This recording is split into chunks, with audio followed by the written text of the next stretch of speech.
नमस्कार, मैं हूं शम्स ताहिर खान और आप देख रहे हैं वारदात। चीफ ऑफ डिफेंस स्टाफ यानी भारतीय सेना के सबसे बड़े अफसर जनरल बिपिन रावत के Wellington defence services staff college जाने का प्रोग्राम कई महीने पहले ही तय हो चुका था। उन्हें इस कॉलेज में बतौर चीफ गेस्ट लेक्चर देना था। सेना और वायुसेना को भी इसकी जानकारी थी। इसी हिसाब से वेलिंगटन जाने की उनकी तैयारी की गई। इसके बाद बुधवार सुबह जनरल बिपिन रावत अपनी पत्नी के साथ वेलिंगटन के लिए उड़ान भरते हैं। तब सुबह के 9 बजे थे।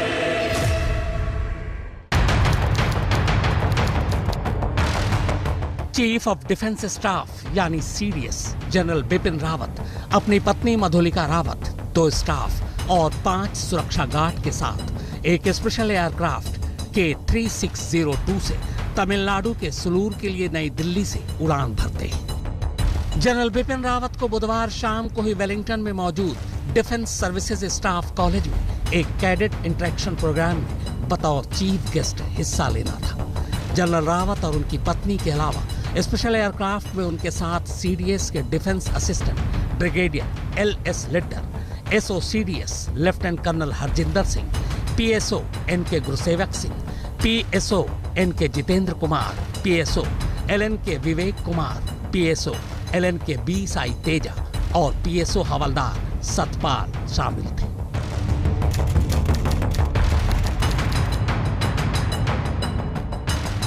दिल्ली से करीब 2.5 घंटे की उड़ान के बाद जनरल रावत का स्पेशल प्लेन सुलूर में लैंड करता है।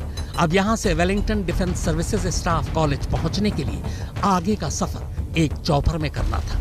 ये चॉपर इंडियन एयरफोर्स का MI-17V5 हेलीकॉप्टर था जो रूस में बना था। चूंकि वेलिंगटन में रनवे इतना बड़ा नहीं है कि प्लेन लैंड कर सके, इसीलिए अमूमन यहाँ तमाम VVIP हेलीकॉप्टर से ही पहुंचते हैं। वेलिंगटन डिफेंस कॉलेज के जिमखाना का अपना एक रनवे है। इसी रनवे पर जनरल बिपिन रावत के चॉपर को लैंड करना था।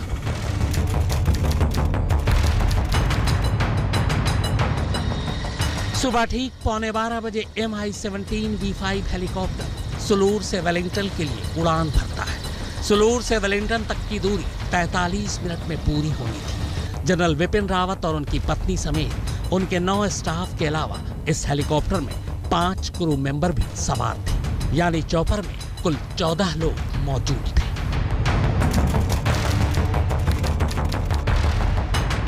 Wellington defence services staff college की दूरी अब मुश्किल से 10 मिनट बाकी थी। हेलीकॉप्टर अब भी हवा में था। तभी अचानक कट्टेरी इलाके के कुछ लोगों की नजर आसमान में उड़ते आग के शोले और धुएं की तरफ जाती है। यह पूरा इलाका जंगलों से घिरा है। जंगलों के बीच मौजूद एक आंगनबाड़ी केंद्र में काम करने वाले शख्स ने अचानक हेलीकॉप्टर को तेजी से नीचे आते देखा। इससे पहले कि वो कुछ समझ पाता, आंगनबाड़ी केंद्र से चंद मीटर के फासले पर यह चॉपर जंगलों के बीच बेहद तेज आवाज के साथ नीचे आ गिरता है। इसके नीचे गिरते ही हेलीकॉप्टर धू धू कर चलने लगा। स्थानीय चश्मदीदों से खबर स्थानीय प्रशासन तक पहुंची। सबसे पहले लोकल पुलिस और फायर ब्रिगेड की टीम को खबर की गई। चूंकि हेलीकॉप्टर सेना का था, लिहाजा स्थानीय प्रशासन ने फौरन सेना को भी इसकी सूचना दी। तब तक सुलूर एयरबेस से भी हेलीकॉप्टर का संपर्क टूट चुका था। खबर मिलते ही सेना और एयरफोर्स की टीमें सुलूर और वेलिंगटन से आनन फानन में घटना स्थल की तरफ भागती हैं। जिस जगह हेलीकॉप्टर गिरा था वो इलाका जंगलों से घिरा हुआ है। ऐसे में गाड़ियों से वहां तक पहुंचना नामुमकिन था। वक्त तेजी से भाग रहा था। जमीन पर गिरने के बाद भी काफी देर तक हेलीकॉप्टर धू धू कर चल रहा था। हेलीकॉप्टर में सवार सभी लोग आसपास ही पड़े थे। करीब करीब सभी लोग आग से बुरी तरह झुलस चुके थे। तमाम दुश्वारियों के बावजूद स्थानीय लोगों और लोकल पुलिस की मदद से आग बुझाने की कोशिश की गई, लेकिन ये नाकाफी थी। कुछ देर बाद सेना और वायुसेना के जवान अफसर भी हादसे वाली जगह पर पहुंच चुके थे। घायलों को उठाकर सबसे पहले नजदीकी अस्पताल ले जाया गया। सभी घायल लगभग बुरी तरह से झुलस चुके थे। कुछ को फिर वेलिंगटन ले जाया गया। अब तक खबर चेन्नई पहुंच चुकी थी। तमिलनाडु के मुख्यमंत्री स्टालिन ने वन मंत्री को फौरन मौके पर रवाना कर दिया। तमिलनाडु के वन मंत्री ने इस हादसे पर सबसे पहले जानकारी दी।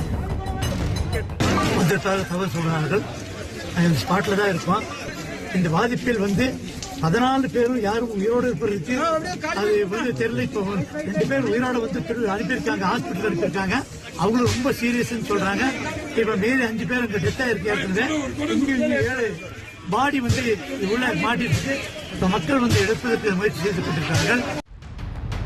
शुरू में 4 लाशें मिलने की बात कही गई, फिर धीरे धीरे गिनती बढ़ती गई। 4 से 11, फिर गिनती 13 तक पहुंच गई। पूरा देश सदमे में था और हर कोई जनरल विपिन रावत के बारे में जानना चाहता था। हादसे की खबर मिलते ही दिल्ली में भी हलचल तेज हो चुकी थी। कैबिनेट की मीटिंग में सबसे पहले रक्षा मंत्री राजनाथ सिंह ने प्रधानमंत्री नरेंद्र मोदी को हादसे की जानकारी दी।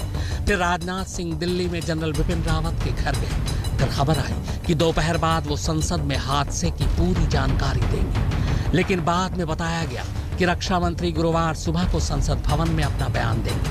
इन सारी चीजों के बीच लोगों को इस सवाल का जवाब नहीं मिल पा रहा था कि सीडीएस यानी जनरल विपिन रावत की हालत कैसी है।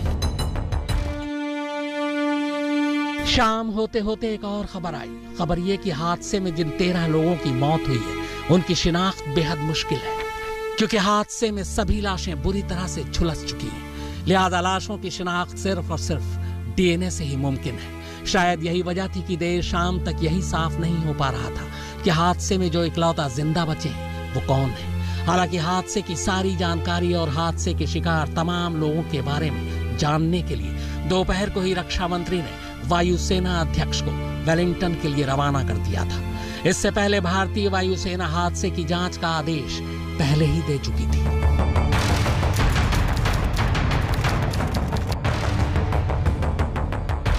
भारतीय वायुसेना अध्यक्ष सुलूर पहुंचते हैं और फिर दिल्ली तक खबर पहुंचती है। शाम 6:05 पर भारतीय वायुसेना पहली बार इस बात की पुष्टि करती है कि हेलीकॉप्टर हादसे में जनरल बिपिन रावत की मौत हो चुकी है। इसके साथ ही उनकी पत्नी मधुलिका रावत भी नहीं रही। इस खबर के साथ ही पूरा देश शोक में डूब जाता है। नई दिल्ली में एक बार फिर से बैठकों का दौर शुरू हो चुका था। सीसीएस की बैठक बुलाई गई। सेना अध्यक्ष खुद जनरल बिपिन रावत के घर गए। घर में जनरल बिपिन रावत की 2 बेटियां हैं। खबर की पुष्टि होने के साथ ही जनरल बिपिन रावत समेत सभी के शव दिल्ली लाने की तैयारी शुरू कर दी गई। 6 साल पहले 2 फरवरी 2015 को भी जनरल बिपिन रावत एक हेलीकॉप्टर हादसे में बाल बचे थे। तब वो लेफ्टिनेंट जनरल हुआ करते थे। चीता हेलीकॉप्टर से 3 अन्य अफसरों के साथ नागालैंड के दीमापुर जिले में रंगा पहाड़ हेलीपैड से उन्होंने उड़ान भरी थी, लेकिन हेलीकॉप्टर हादसे का शिकार हो गया। मगर खुशकिस्मती से तब सभी को सिर्फ मामूली चोटें आई थी, लेकिन इस बार ऐसा नहीं हो पाया। इससे पहले किसी सीनियर आर्मी अफसर की किसी हेलीकॉप्टर क्रैश में आखिरी बार 1993 में मौत हुई थी। 1993 में MI सीरीज के ही एक हेलीकॉप्टर में GOC-NC eastern command lieutenant general Jamil Mahmood की भूटान में हादसे में मौत हो गई थी। तब उनके साथ उनकी पत्नी भी थी। MI-17 सीरीज का यह हेलीकॉप्टर जो दुर्घटनाग्रस्त हुआ है, इस सीरीज के करीब 150 हेलीकॉप्टर इस वक्त देश में मौजूद हैं। अमूमन MI-17 सीरीज के इस हेलीकॉप्टर का इस्तेमाल ट्रांसपोर्ट के लिए किया जाता है, लेकिन इसके साथ साथ VVIP को लाने ले जाने के लिए भी लगातार इसका इस्तेमाल होता रहा है। भारतीय वायुसेना ने कई अहम ऑपरेशन में भी इसका इस्तेमाल किया है।